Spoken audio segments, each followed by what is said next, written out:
canal. Aqui quem tá falando é o Andrei Lima. De novo aqui na Resenha dos Geos, hoje com o nosso querido Bruno Baraúna.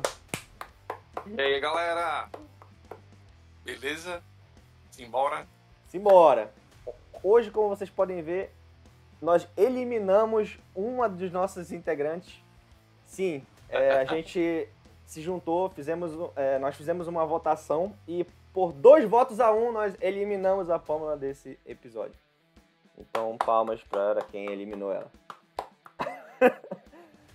Hoje a gente vai trabalhar um capítulo que nas novas versões do Para Entender a Terra eles colocaram junto, que é a parte de minerais e das rochas, tá? Mas no livro original da quarta edição eles separaram. Então, tanto faz se você está lendo a quarta edição, a mais nova, tanto faz. O que importa é você entender que a gente vai falar dos minerais e das rochas hoje, beleza?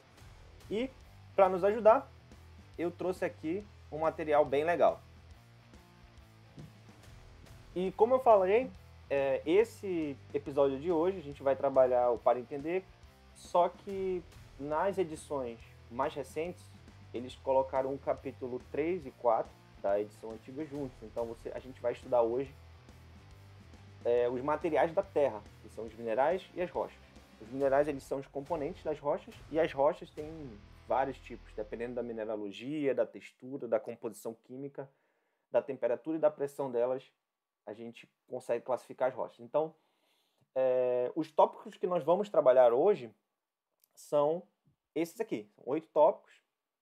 Talvez vamos falar em uma ordem um pouquinho diferente, mas o que é o mineral? Você sabe o que é um mineral? O que é uma rocha?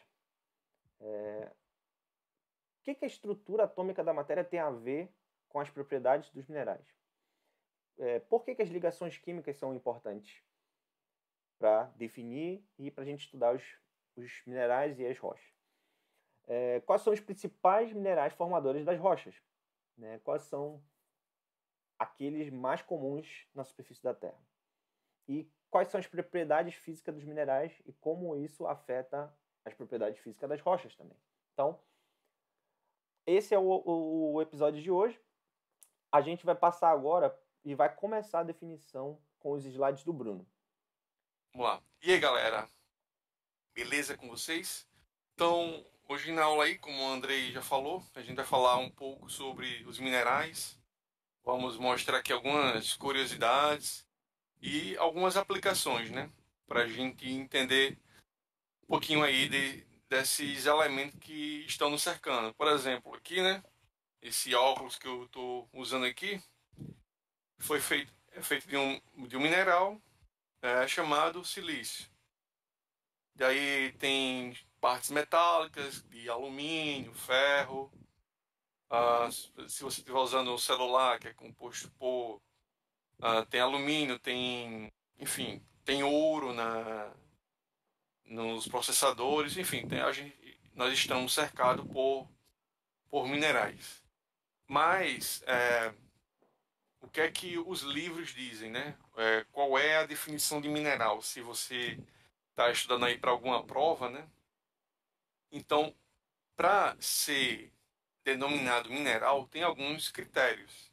Nem tudo que a gente vê é um mineral. Ele pode ser um cristal. Um cristal é uma coisa sintética, né? Feita em laboratório. O mineral já é um pouco diferente. Então, o mineral é um sólido homogêneo, certo? Ele é composto por um único elemento químico, ou por alguma fórmula química que a gente vai ver.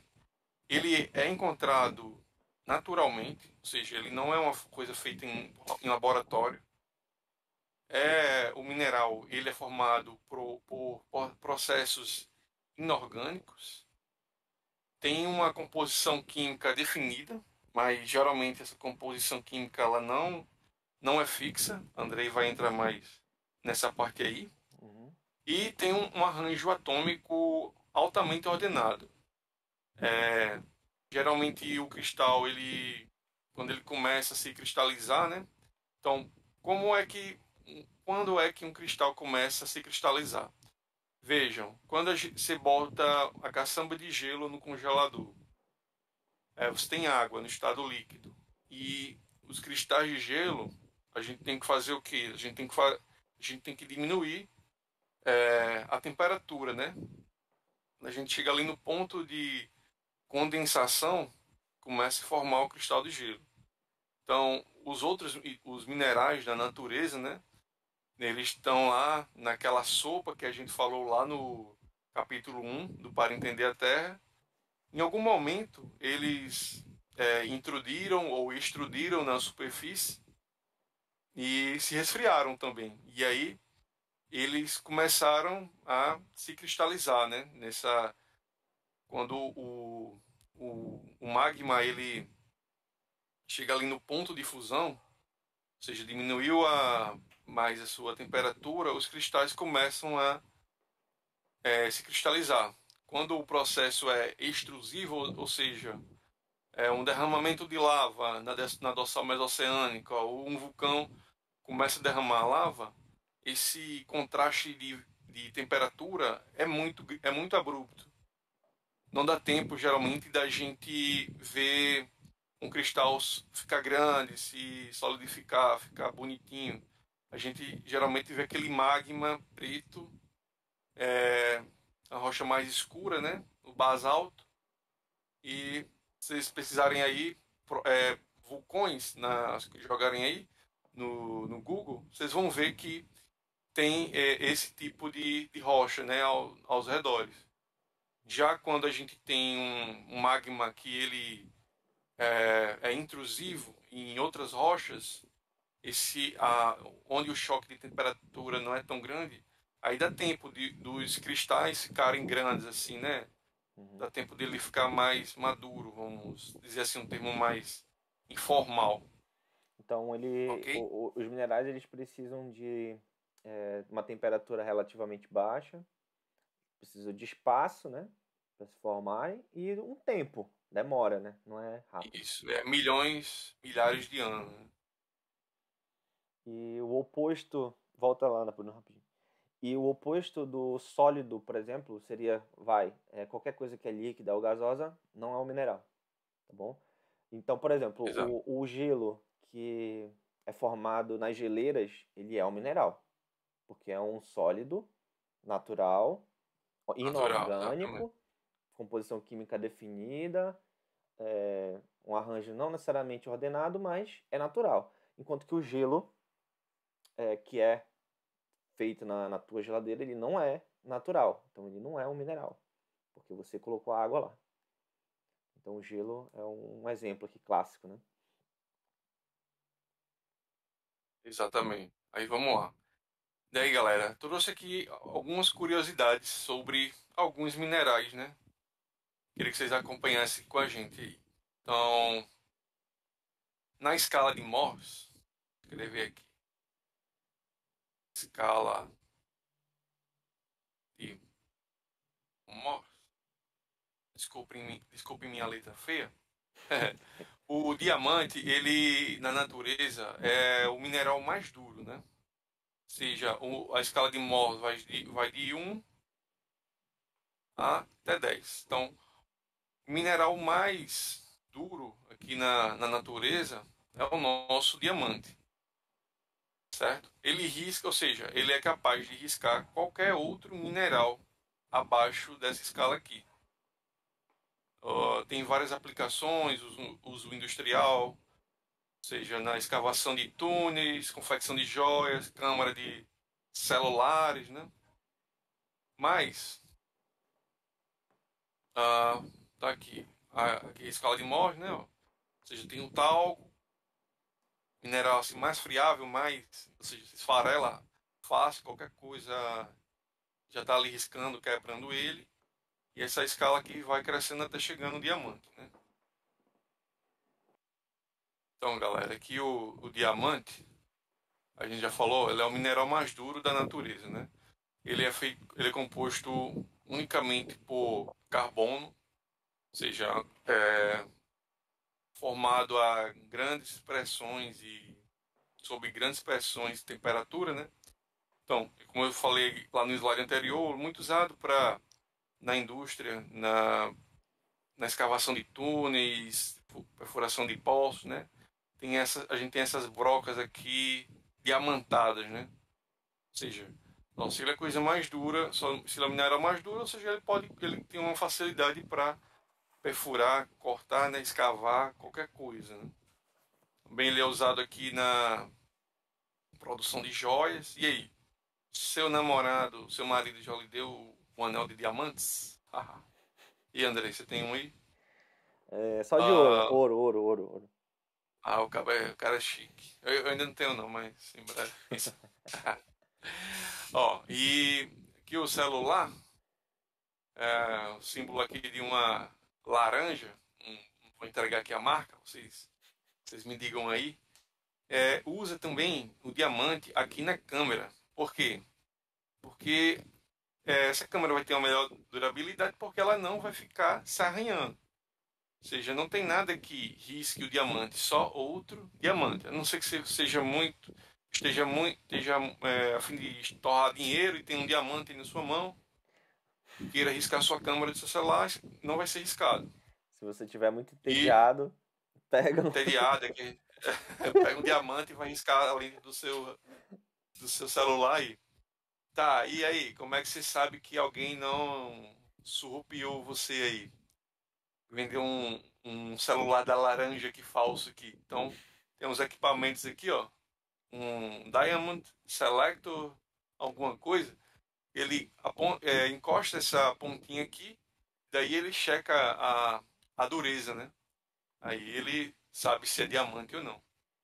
Porém, a gente falou, né? Ele tem dureza 10. Ou seja, o minério mais duro da natureza. Porém, ele tem uma propriedade chamada tenacidade. Tenacidade é a capacidade que um mineral tem de resistir a um esforço, a uma aplicação de um esforço sobre ele. Ou seja,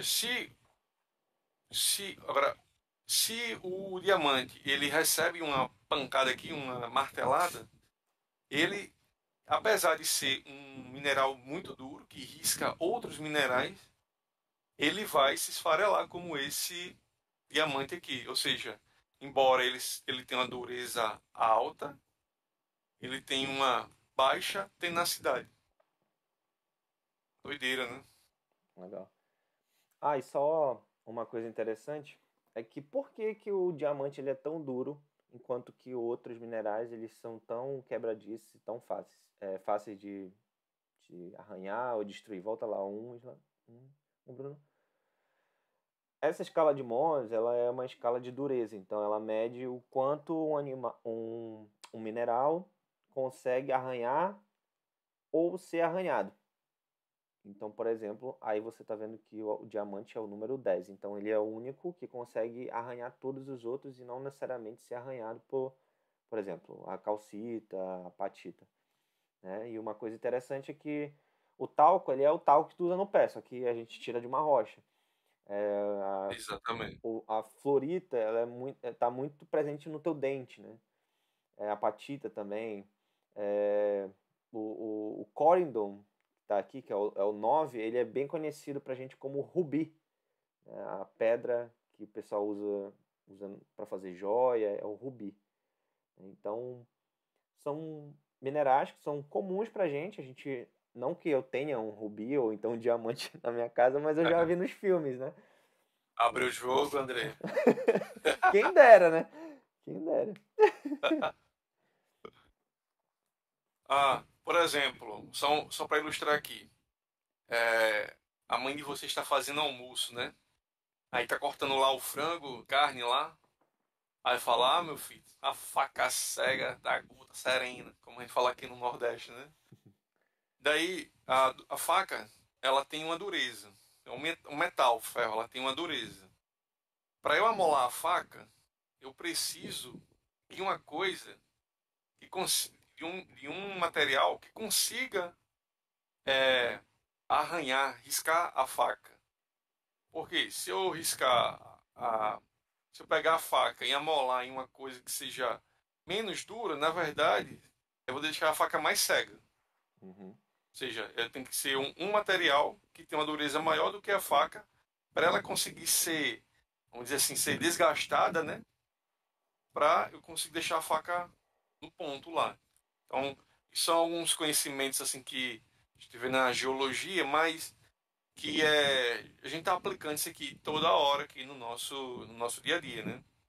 E nessa mesma ideia da faca, tem a ideia de que se você cortar comida em cima daquelas tábuas de vidro, vai desamolando a tua faca, porque o vidro, ele é mais duro, ele é mais duro que o Exato. ferro, então tu vai cortando, enfim, o teu bife, o frango lá, e tu vai arranhando a ponta da faca e vai desamolando. Então, o melhor seria uma tábua de madeira, uma de plástico, alguma coisa que quando eu passasse a faca não desamolasse a faca, né? E da onde que vem essa dureza dos minerais, né, que o Bruno está falando? A gente tem o átomo, que é a menor estrutura possível da matéria. A gente hoje já sabe que o átomo ele tem várias partes. Nós temos o núcleo, e dentro do núcleo nós temos os nêutrons e os prótons, enquanto que os elétrons giram em torno desse núcleo. Alguns elementos químicos eles têm espaço na sua última camada para doar ou perder elétrons. Então, vou colocar um desenho aqui. E alguns elementos eles podem ou ganhar ou perder. E nessa perda e ganha, por exemplo, nós temos um clássico, né? O NaCl, que é o cloreto de sódio. O cloreto de sódio, ele nada mais é do que a combinação do Na, que é o sódio, que tem ali um elétron livre para compartilhar, enquanto que o cloro está precisando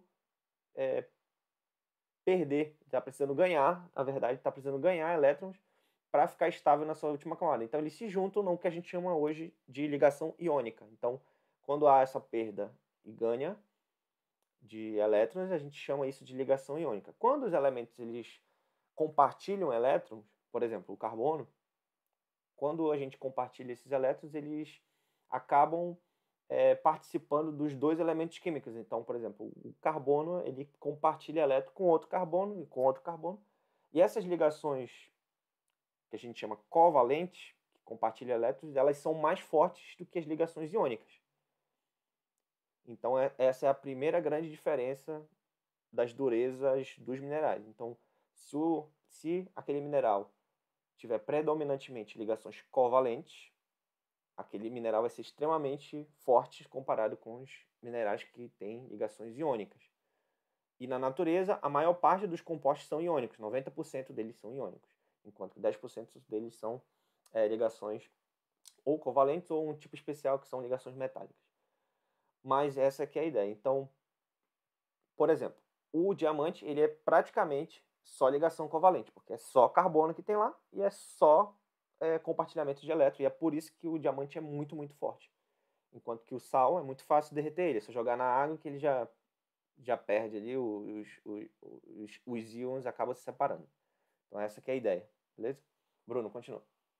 Então, aqui o Bruno trouxe os sulfetos, mas nós temos vários tipos de minerais, né? Nós temos os elementos nativos, né? Que eles não têm nenhum tipo de íon. Nós temos os óxidos, os hidróxidos, que tem ali na sua composição o oxigênio ou OH, né? Nós temos os haletos, que são derivados do cloro, do brometo, do iodeto. Nós temos os carbonatos, que tem como sua composição o CO3. Nós temos os sulfatos, os sulfetos e os silicatos. São várias classes de minerais. Aqui eu acho que o Bruno vai falar dos sulfetos. Vai lá, Bruno. Beleza, galera. Então, eu trouxe só alguns exemplos aqui para a gente conhecer um pouquinho alguns exemplos de sulfetos e sulfatos. E nos sulfetos a gente tem alguns famosos, né, como a pirita, a gente tem a galena, a gente tem a calçopirita. Dos sulfatos a gente tem esses minerais aqui, né, a barita, muito bonitinho por sinal. a gipsita, tá. Mas onde é que isso aqui é usado no nosso dia a dia, né? Esses minerais, esses sulfetos e sulfatos, eles podem ser obtidos processos químicos também. E aqui vamos trazer só uma curiosidade que eu trouxe para vocês aqui, que é a guerra dos shampoos. Quem limpa mais? Shampoos à base de sulfetos ou shampoos à base de sulfatos? Então, geralmente esses sulfetos aqui, eles são derivados do petróleo, derivados do petróleo, né? Tem função detergente e são responsáveis pela formação daquela espuma lá do banho, né? Para dar aquela sensação boa da limpeza do cabelo, né? Dos fios. Ou seja, promove aquela limpezona intensa, né? Tem bastante espuma. Por outro lado, a gente tem os shampoos à base de sulfatos. Também esses sulfatos são usados na limpeza, no modo geral, porém eles dão uma menor intensidade nessa limpeza, né? Tem menos espuma, uma limpeza ali mais delicada. Ou seja, para quem tem os cabelos mais secos, assim como o meu, não é muito interessante. Apesar que eu não. Eu vou passar a olhar melhor o shampoo que eu estou usando. Ou seja, quem tem o cabelo mais seco e usar um shampoo à base de sulfeto que vai agir ali mais intensamente, ele acaba deixando o seu cabelo mais seco ainda, né? Deixa o cabelo ressecado. Contraponto, os sulfatos não. Beleza? Um outro exemplo aqui. Tá muito em alta aí, né? Energias renováveis, energia solar, energia eólica e tudo mais. E a gente olha, a gente. Ah, beleza. Do que é feito essas belezinhas aqui que convertem energia solar em energia elétrica, né? Então, a composição aqui principal desses painéis solares é o silício, também as estruturas aqui de amarração aqui no meio, né? Gente, essa partezinha aqui mais brilhante são amarrações de alumínio. Aqui também tem o uso do quartzo, né? Então, como eu falei no início, né? Esses minerais estão presentes a todo momento aqui na nossa vida, né? Então, aqui mais alguns usos, né? Do quartzo. O quartzo também ele é usado para fazer esse vidro verde, que há quem diga que é um vidro meio brega, tá? Vidro verde é breguíssimo, enfim. Eu acho bonitinho. O que você acha, André? Eu acho legal, De vidros principalmente verdes? eu acho legal, principalmente aqueles vídeos do Barone no Facebook, Uhum. que ele pega um monte de vidro e começa a dar uns tiros aí, vê quantos tiros é necessário para quebrar o vidro. Essas coisas eu acho interessante. Ó, o Barone é legal. Testa vários. Bom, às vezes eu não quero comprar uma bugiganga, vejo lá se o Barone já comprou e já testou já, e eu perdo a vontade de comprar. Isso é E, bom. e, e é legal, tipo, fica bonito, eu acho bonito, eu não acho feio, não. Ah, beleza. O quartzo, né? Tem também, não só para fazer vidros, né? Ele é um mineral usado na produção do concreto, né? Ou seja, vou voltar aqui, Andrei. Depois você dá o corte aí. Vejam aqui que na escala de Mohs, o quartzo tem uma dureza já bem alta, né? A dureza é 7. Então isso para a produção do concreto, né? Para a produção do cimento que vai ser usado para o concreto, para fazer o reboco, enfim, o que seja, ele é um mineral que vai dar durabilidade e resistência a essas estruturas, né? Por exemplo, não tinha como eu usar uma argila para fazer um concreto, fazer um material argiloso, porque quando tivesse ali presença de água, ele ia ficar mais mole, vamos dizer assim, um termo mais formal, e aí sua casa ia cair. ia pender para um lado, entendeu? Volta. Volta lá. E uma coisa legal ainda, falando sobre materiais de construção, é que, por exemplo, o cimento, tem uma alta capacidade de suportar compressão. Só que ele tem uma dificuldade muito grande em suportar tensão, tração, esticar. É por isso que as casas são feitas de concreto e tem que ter a parte de ferro, né? A amarração de ferro, porque o ferro é muito bom para segurar as trações, enfim, movimentos laterais que o prédio não conseguiria suportar se fosse feito somente de tijolo ou de cimento, né? Por isso que nos cantos e no meio de uma parede geralmente grande tem ali uma amarração de ferro que é para ajudar nesse reforço das paredes, enfim.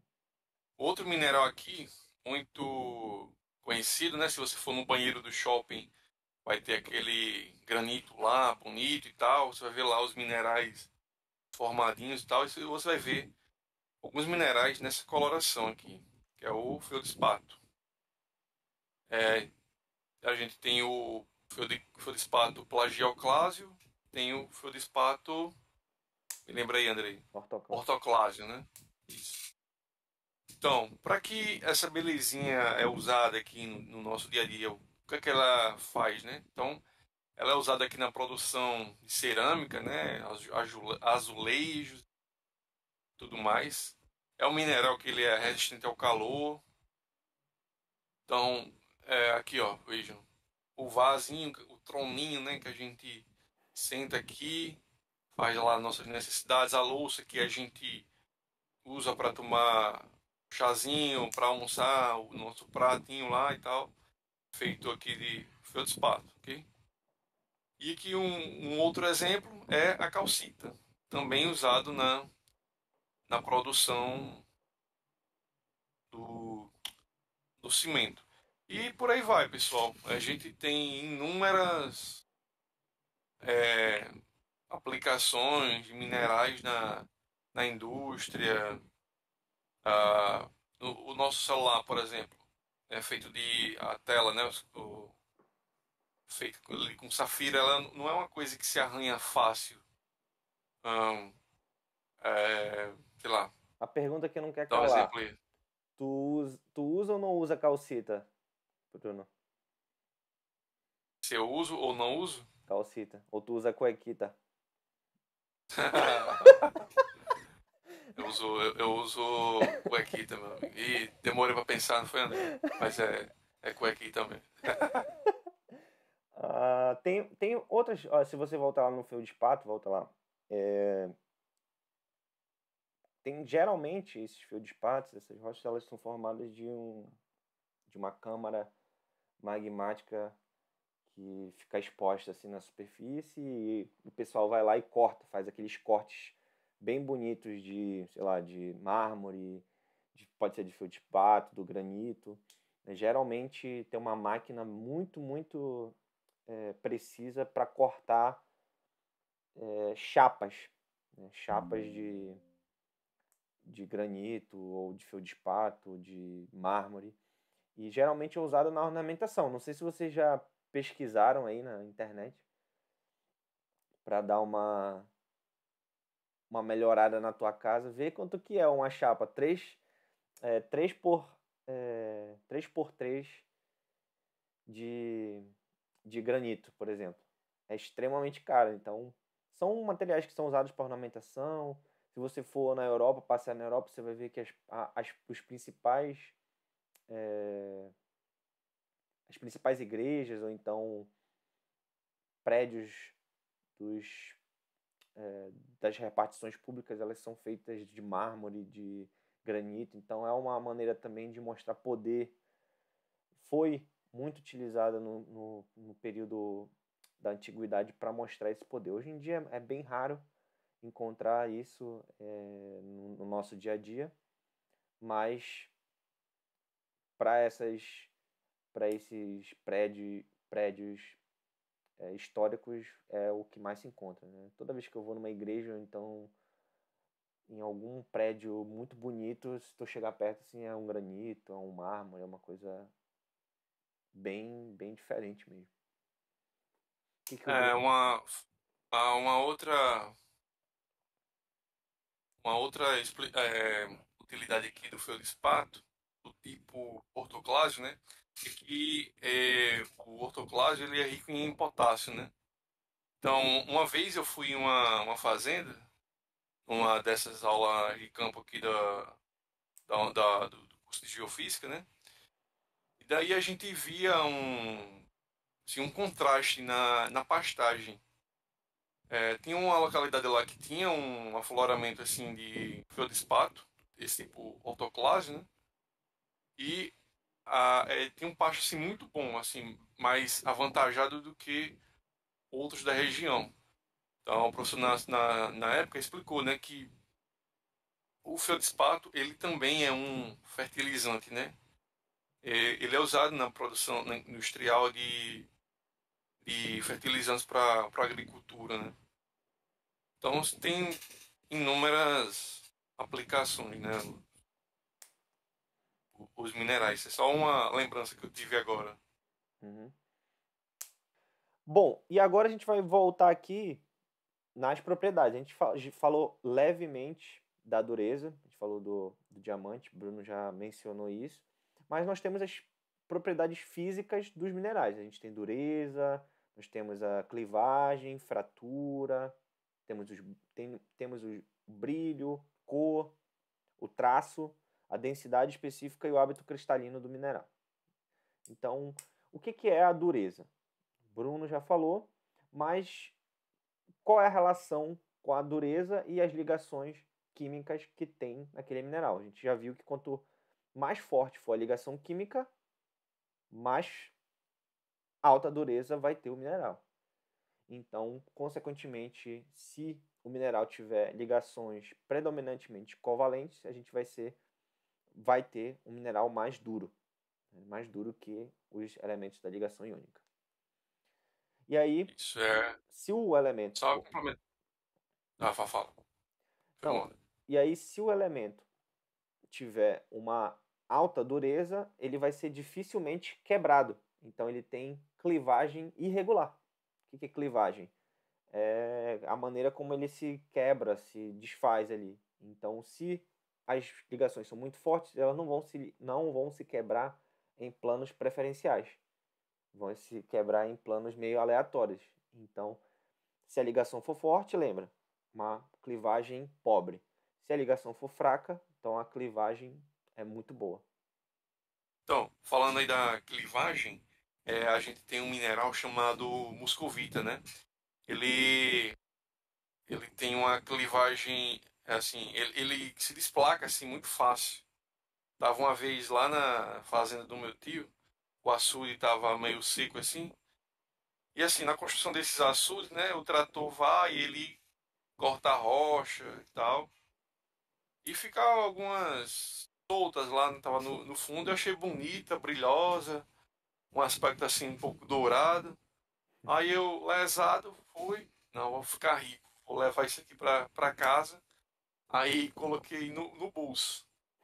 Só que quando eu cheguei em casa,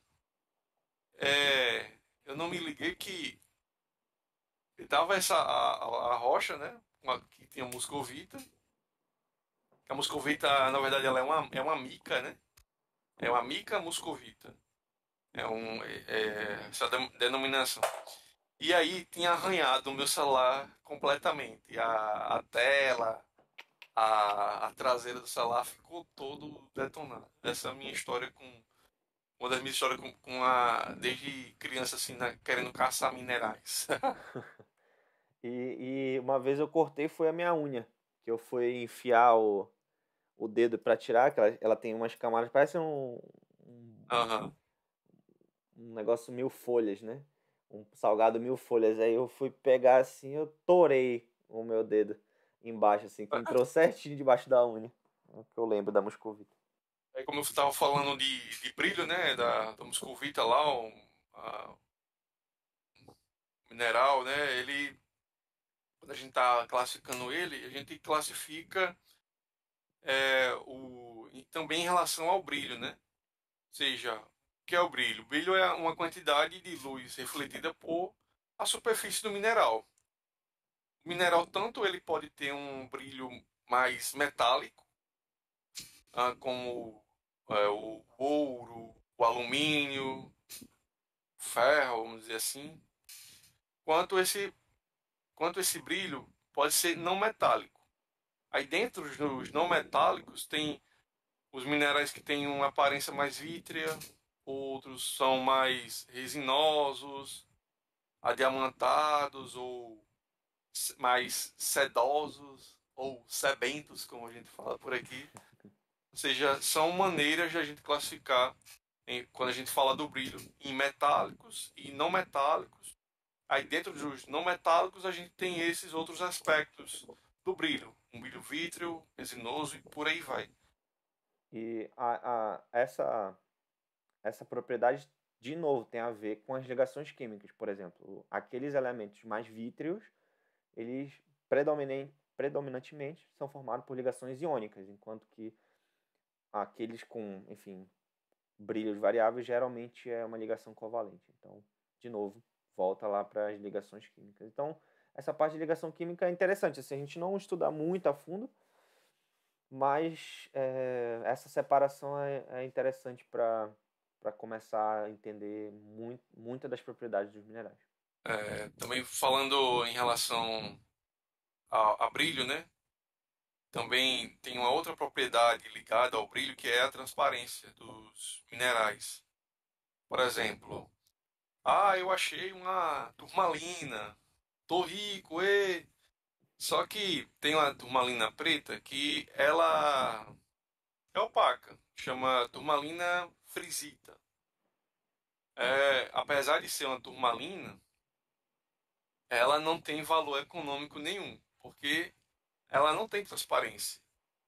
Então, os minerais, assim, as gemas, né, que são mais caras no mercado e das joias, eles são minerais mais transparentes possível. Chama a turmalina paraíba, o próprio diamante, né? Eles são minerais que têm um alto grau de transparência, né? E aí, para que isso serve? No dia que você for comprar uma safira, um rubi, um diamante, preste atenção se não é um pouco opaco, porque a galera pega o casco de uma cerveja verde aí que vocês gostam de tomar, lapidam ela com as faces que esses minerais têm, deixam perfeitinhos como na natureza, mas eles não são transparentes. Se você bota lá uma lupa, você vai ver impurezas, né? Que esses minerais naturalmente eles não têm. Então, é, também a gente vê aí, classifica igual quanto à transparência, né? Seja quartzo, micas como é, a, a, a muscovita, né? Que elas se desplacam, ela é bem transparente. A calcita, que é esse mineralzinho aqui, eles são bem transparentes. Agora, quanto a gente também a gente tem os opacos, né? Pirita, galena, que eu mostrei anteriormente. Os metais, eles são opacos, né? Uhum. Os metais, em geral, são opacos. Então, é isso aí. E nessa ideia, essa semana, eu fiquei pesquisando coisas aleatórias, né?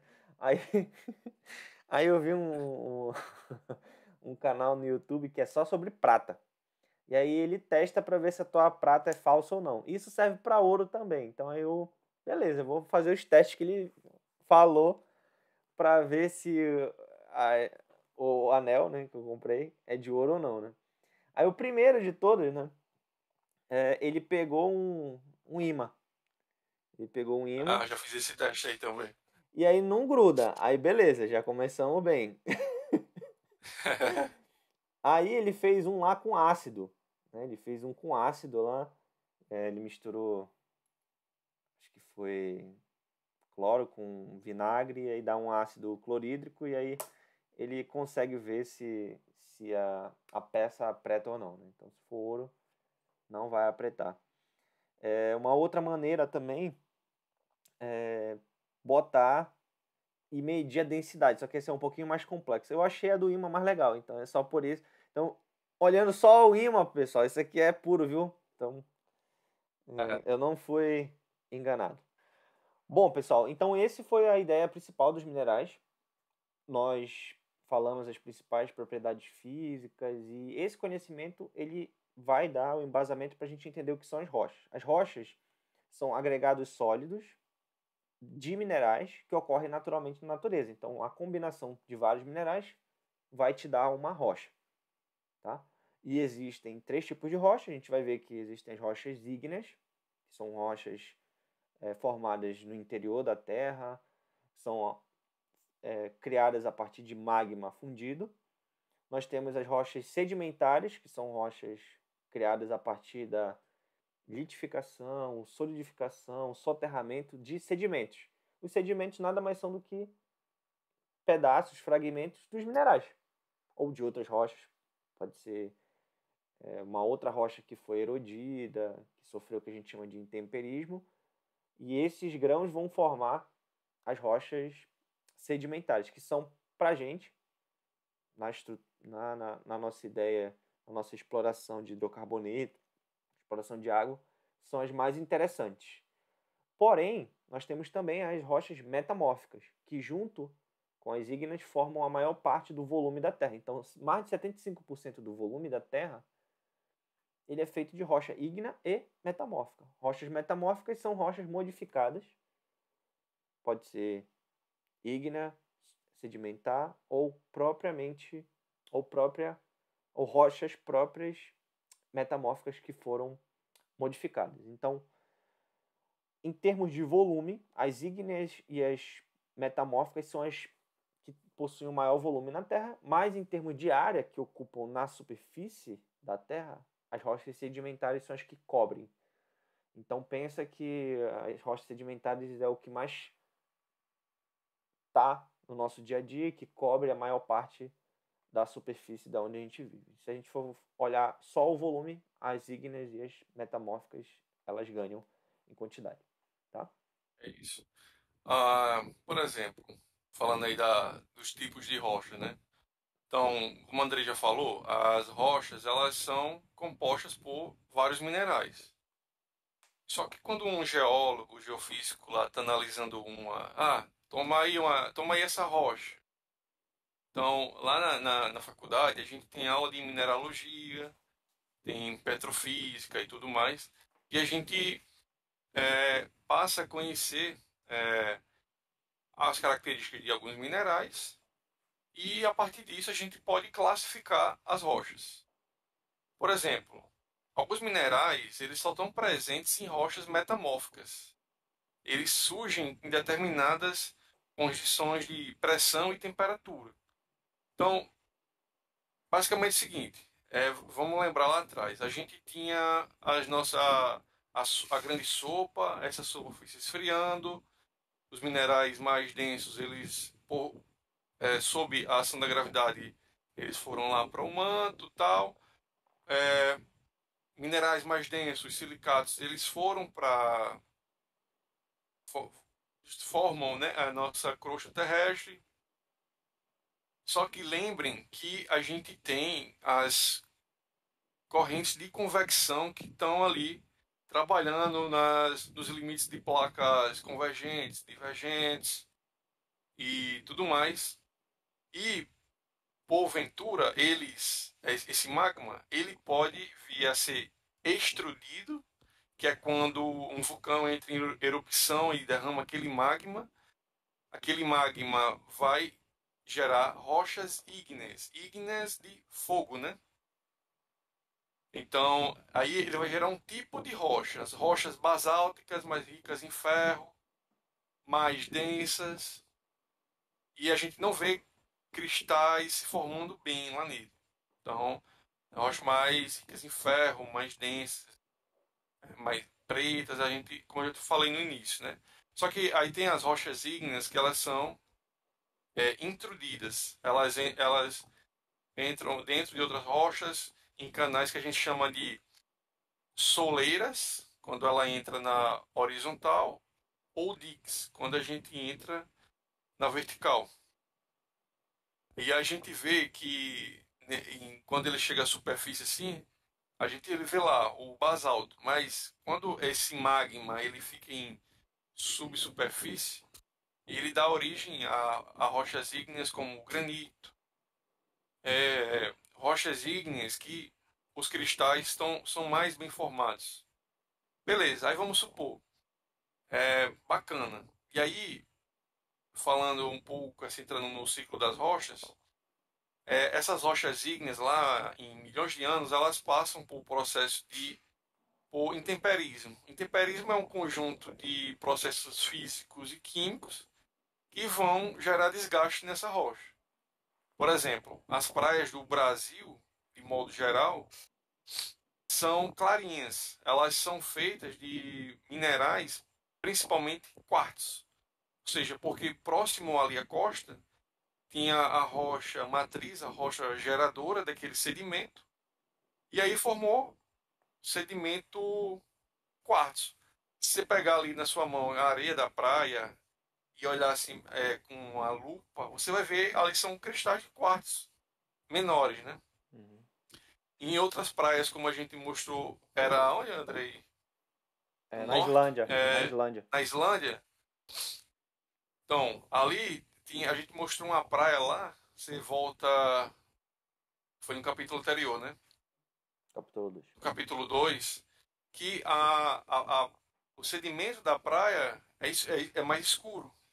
Ou seja, provavelmente a rocha geradora desses sedimentos era uma rocha talvez basáltica. Só dando um chute, não conheço a geologia de lá. Ok.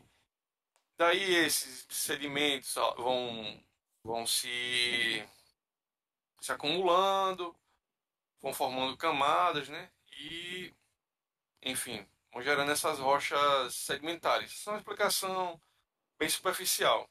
Agora imagina que a gente tem um conjunto de rochas ígneas e sedimentares, e daí um vulcão entrou em erupção de novo no meio delas, assim, gerou uma condição de temperatura ali ao redor, né?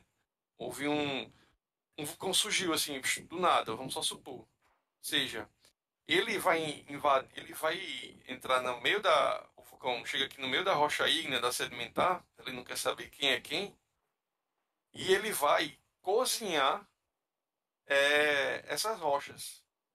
Essas rochas vão passar por um metamorfismo, uma meta, igual a borboleta, né? Passa por uma metamorfose, né? Então ela vai se transformar agora em uma rocha metamórfica. Por exemplo, e uma rocha que era ígnea, que tinha como minerais principais quartzo, feldspato, a mica, né? Olivina, que é um mineral que ele vem através dessas correntes de convecção, né? Quando há uma extrusão, ele vai passar a ter a rocha metamórfica também esses minerais, mas devido a essas condições de temperatura, vão passar a surgir outros. Por exemplo, um mineral que vai passar a surgir nas rochas metamórficas é um mineral chamado granada. É um mineral roxinho, não lembro bem a cor agora, André, você pode colocar aí na tela, Uhum. editor. Ele tem ele é meio hexagonal, assim, a característica dele. Ou seja, o geólogo, o geofísico, ele vai pegar o pedaço de rocha, opa, tem granada. Não é a rocha ígnea. Essa rocha passou por metamorfismo. Ela sofreu com pressão e temperatura. Assim como nas rochas sedimentares, aqui eu lembro que eu fui uma vez para a região de Açu e no meio da estrada, né, é, um ônibus parou e a gente foi ver algumas rochas sedimentares. Então, quais são as características? A gente encontra fósseis, é, a gente encontra conchinhas, e Bio, outros bio, bichinhos que a gente chama bioturbação, né? bioturbação. as conchinhas, né, chamam foraminíferas, que são indicadores de óleo, e justamente é, a gente estava sob a bacia Potiguar, e que é em petróleo terrestre, e também na nossa costa a gente tem petróleo ali em mar, né? A gente tem as plataformas. Falam, né, que o sertão foi mais realmente, porque eu curioso que sou, fui e botei a língua lá no afloramento extrema, puro sal, puro sal, extremamente salgado, de fato. É, onde era a Bacia Potiguar foi um ambiente de mar raso, né? 40, 50 quilômetros de profundidade, se não estiver enganado, corrijam aí. E outra vez fui testar lá um equipamento e lá no chão, lá em Mossoró, cheio de foraminífero, lá perto de outros poços lá de petróleo. Então, essas rochas têm esses indicadores, né? Rochas sedimentares têm esses indicadores orgânicos, Uhum. né? E, e esse tem o pessoal da geologia, não vou saber agora, me desculpe, não sei indicar qual a área, mas eles estudam esses bichinhos aí para ajudar na identificação de reservas de petróleo, né? E não só isso, mas, por exemplo, ó, como tu falou, os indicadores do metamorfismo vai, a granada. Os indicadores das rochas sedimentares, são alguns bichinhos lá. E os indicadores, por Outros exemplo, minerais também. os indicadores, por exemplo, de uma rocha ígnea, é o tamanho do cristal. Dá para saber o que aconteceu com Isso. a rocha pelo tamanho do cristal. Se o cristal ficou muito grande, é porque ela teve tempo, teve espaço, é, esfriou numa temperatura assim gradualmente. Enquanto que geralmente as rochas ígneas, que não tem tempo de se formar, que esfria muito rápido, elas vão acabar criando cristais muito pequenos, às vezes até microscópicos. Então, por exemplo, as rochas que o pessoal conhece como obsidiana são rochas que se esfriaram muito rapidamente do magma. E essas rochas obsidianas, elas têm uma clivagem que a gente chama de conchoidal, elas quebram meio estranho assim, e foi um dos primeiros utensílios que o pessoal usou para fazer martelo, para fazer lança. Então, a utilidade das rochas há muito tempo atrás era para fazer corte, para fazer lança, para caçar animal. Então, já se utilizava não para o que a gente usa hoje, né? Mas para vocês verem que tá no nosso dia a dia, né? Então, esse conhecimento empiricamente foi usado para fazer um machado, para fazer uma faquinha. Hoje a gente sabe como essa lava se formou, né? Geralmente é de uma maneira rápida, esfria rápido ali. Então, é interessante como as rochas, os três tipos de rochas, conversam umas com as outras também, que é o que a gente vai falar agora. Aham. Por exemplo, só para complementar, em rochas sedimentares né, a gente tem a halita, né, que é o sal que eu falei lá, provei lá. Ou seja, você tem ali um mar raso, é, incidência solar, né, tem uma área, ou seja, a halita, o nosso NaCl, né, ele se deposita, né, para a formação daquela rocha. A calcita, ou seja, tinha esses bichinhos lá, os foraminíferos, eles vão morrendo, né, vão se depositando. E aí acontecem algumas reações químicas, surgem a calcita, é, se precipita, né? E por aí vai. Tem alita, calcita, ah, enfim, a dolomita, por aí vai. Vários minerais aí. E alguns, como eu disse, característicos de determinadas rochas, né? Uhum. E nós falamos na aula passada, que é o capítulo 2 que a gente falou da tectônica de placas, a gente viu que tem vários limites, né? O Bruno falou dos limites convergentes, divergentes, transformantes. E nesses regimes a gente vai encontrar vários tipos de rocha. Então, por exemplo, no limite convergente, nós vamos ter as rochas metamórficas sendo formadas devido à alta tensão que as duas placas estão sofrendo. Às vezes é uma pressão tão absurda que deforma a rocha e ela fica, parece um S. Geram dobras, né? Geram dobras Então, na rocha. Acabam até recristalizando minerais que já estavam cristalizados, eles já estavam ali formados, mas por causa da pressão, os minerais acabam se recristalizando. Não necessariamente mudando a temperatura, só com a pressão mesmo pode ocorrer essa mudança de uma rocha ígnea para uma metamórfica, ou uma metamórfica para metamórfica. E nesse mesmo limite convergente, nesse encontro de placas, nós temos as rochas sedimentares depositadas nas fossas.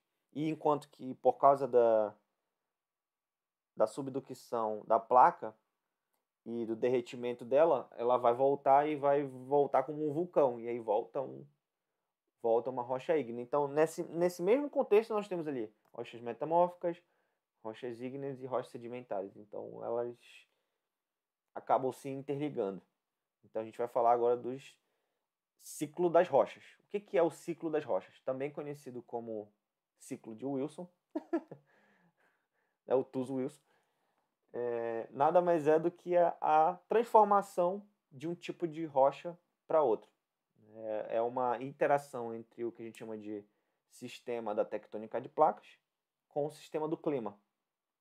Então, a relação entre esses dois sistemas, lembra que a gente falou na primeira aula, falamos do geodínamo, falamos da tectônica de placas, falamos do clima, e a interação entre clima e tectônica de placas faz com que esse ciclo das rochas seja possível. então galera, vamos aqui agora para o ciclo de Wilson, né? Ou ciclo. Então, galera, vamos aqui agora, como o André falou aí, introduzir o ciclo de Wilson ou o ciclo das rochas, ok? Então, em primeiro lugar, onde é que esse ciclo começa? A gente viu no capítulo anterior, na tectônica de placas, que a gente tem limites divergentes, convergentes, transformantes. Então, eu expliquei na aula anterior, no capítulo anterior, que como é o processo de formação de um mar, né? Então, a gente, a priori, tem um limite divergente. Esse limite, no processo de formação do mar, ele começa aqui com um rifteamento, né? Aqui há depósito, nesse mar há depósito de sedimentos, e em milhares de anos, né? Esses sedimentos vão tornar aqui essas rochas sedimentares, e esse processo vai evoluindo, como a gente pode ver aqui. Então, o rifteamento, o limite, né, ele continua a se expandir, desenvolve-se aqui, então, é, a bacia, a bacia oceânica, e esse magma continua aqui a ascender na astenosfera, né, nessas dossóis mesoceânicas, como a gente mostrou, formando rochas o quê? Dessa vez rochas ígneas extrusivas, como no processo de formação do basalto. Ok. Então aqui, num processo de subsidência aqui nos continentes, né, pelo ação da gravidade e da, do continente, acontece a subsidência, que nessa subsidência acontece que esses sedimentos passam por condições de maiores pressões e temperaturas e formam essas rochas sedimentares, né? Só que lembrem, se em um lugar do planeta elas se afastam, em outro lugar ela vai o quê? Elas vão convergir. Então, nesse processo aqui, a crosta oceânica ela vai ser consumida sobre um continente, né? Assim como como o Andrei falou, quando uma placa empurra a outra, gera condições aqui de pressão, acaba entrando transformando rochas ígneas em rochas metamórficas. Além disso, a gente tem aqui o acúmulo de pressão, né? A água que está entrando aqui junto com essa placa, é, o manto ele chega ali perto do seu ponto de fusão e acaba gerando que essas cadeias de montanha, né? Atividade vulcânica e acabam gerando rochas ígneas, mas dessa vez graníticas, né? Elas têm tempo, espaço, elas não são jogadas diretamente aqui, elas não são derramadas como é na nossa mesoceânica, que ela é que a lava é derramada mais superficialmente, vamos dizer assim.